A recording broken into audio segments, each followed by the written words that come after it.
Hello everybody, my name is Santus from the University of Pisa and I present this paper in collaboration with Matteo Benedetti from the University of Trento in Italy.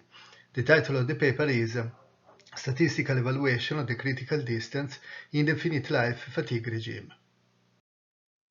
The contents of this work are to introduce the optimized V-notched specimen for assessing the fatigue critical distance, then introduce the procedure to find the statistical distribution of the critical distance, devised by us, and then extend this procedure to the finite life regime.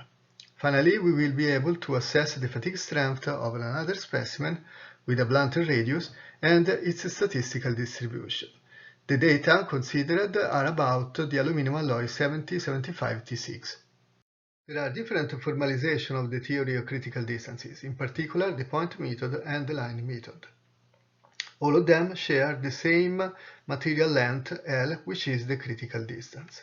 How to find the critical distance? In principle, we can go back to the literature and find at least similar materials. Otherwise, take dedicated experiments on the material to be investigated. According to its standard definition, the two material properties required for the determination of L are the plane specimen fatigue limit and the stress intensity factor threshold delta kth. However, this latter is quite difficult to be found accurately despite the ISTM standard, for several reasons. In particular, because the crack length is required to be measured during the test, the specimens CT or MT may not fit into the samples of material which are available, and also because the result may depend on the pre-cracking technique. For this reason, the threshold may be disregarded and the critical distance can be found by combining the fatigue limits of the plane specimen and that of a sharp notched specimen. We developed our own methodology according to this approach. In principle, the critical distance can also be found by combining the fatigue limits of two notched specimens with quite different notch severity. However, this approach is usually followed for the brittle fracture critical distance instead of the fatigue critical distance.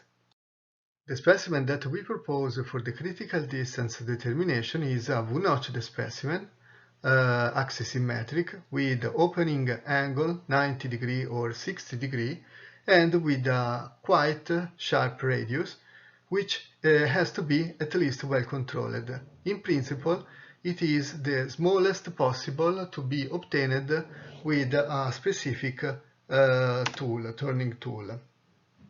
In particular, we consider two values of radius, the sharp V-notch and the ultra-sharp V-notch.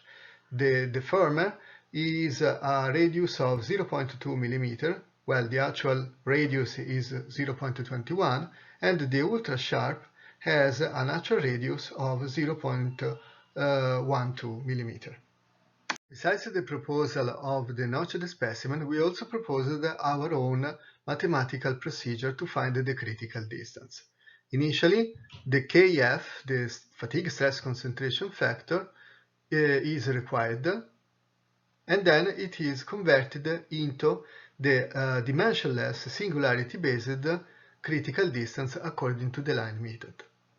This value, small l0, is then converted into the dimensionless critical distance by means of a linear relationship, and finally, the actual critical distance can be found. If a blunt specimen is combined with the plane specimen, the uncertainty on the fatigue limits may produce a large uncertainty on the critical distance. On the contrary, it is recommended to combine the plane specimen with a quite sharp notched specimen in order to reduce the uncertainty on L. An interesting finding that we had is that if we start from a normal distribution of the fatigue limits, both for the plane specimen and the notched specimen, the resulting distribution of the critical distance is according to a skew normal distribution.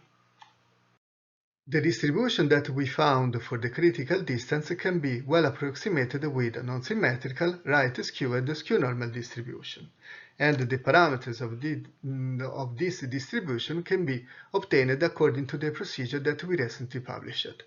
The main parameters of this procedure are the equivalent coefficient of variation and the normalized coefficient of variation.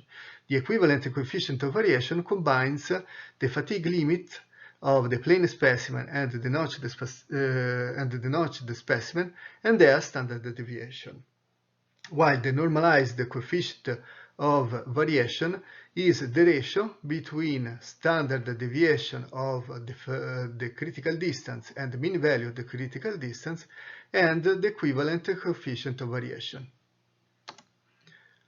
Simple and effective equations are provided for the normalized coefficient of variation and the mean value of the critical distance. Then all the other parameters of the probability density function can be obtained. To provide an example, the aluminum alloy 7075 T6 experimental data is considered. We produced several SN curves, in particular those of the plane specimen and the ultra-sharp notched specimen. And we found the fatigue limits of these two specimens and their standard deviation. Then, according to the procedure described, we found not only the critical distance but also the probability density function. As mentioned before, the distribution obtained for the critical distance is a right-skewed skew-normal distribution, and the mean value is approximately 50 microns, which is in well agreement with the literature data for this kind of aluminum alloy. The distribution shown in the previous slide is about the fatigue limit. Then the same procedure can be easily repeated and applied for any number of cycles to failure in the high cycle fatigue regime, obtaining a distribution of L and a variation of this distribution along the coordinate number of cycles to failure. All this procedure was repeated for a different load ratio, in particular R0.1, while previously it was about R-1, and different distribution along the number of cycles to failure coordinate were obtained. The critical distance distribution along the number of cycles to failure for the two load ratios can be compared. For load ratio R-1, we found a lower skewness and a higher standard deviation at lower number of cycles to failure. On the contrary, for the load ratio R0.1, the skewness is larger, but the standard deviation of the distribution of L is almost constant. As previously defined, the normalized coefficient of variation is the ratio between the standard deviation over mean value of the critical distance and the equivalent coefficient of variation of the input strength. By imposing a certain level of the NCV, a limit value of the notch radius can be obtained, R limit. If the notched specimen radius is higher than this limit, the assessment of L has an excessive standard deviation, while on the contrary, if the radius is smaller, the assessment of L can be considered acceptable according to that given normalized coefficient of variation. By comparing the data of the two load ratios introduced before, we can see that with the ultra-sharp radius 0.12 mm, the ultra-sharp specimen is enough to guarantee an NCV lower than 5 for the entire range of the finite life fatigue regime. Moreover, among the two, the load ratio 0.1 is more demanding for a quite sharp specimen for an accurate determination of the critical distance L. And finally, we can see that for lower number of cycles in the finite life fatigue regime requires less sharp specimen because the fatigue critical distance obtained is larger. Now we can take the distribution of L and assess the fatigue strength of other two specimens, in particular the blunt specimen with a radius of 1 mm and the sharp specimen with a radius of 0.2 mm. As deeply investigated before, the critical distance has a skew normal distribution.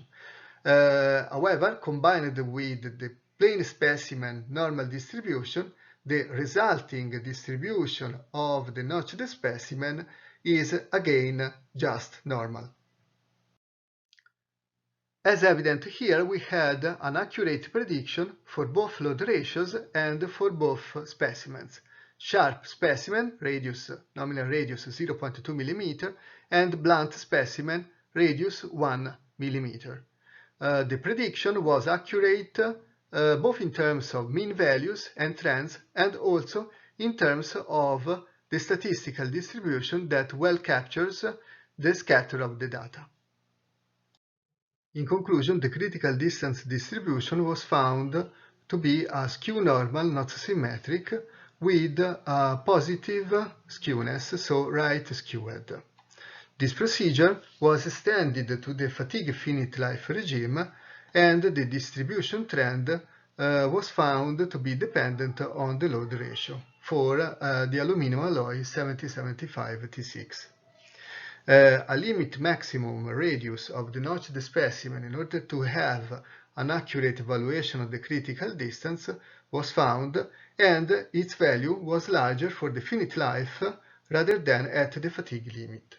Finally, blunter specimens are assessed, and the probability distribution was found in good agreement with the experimental data scatter on the entire high cycle fatigue regime.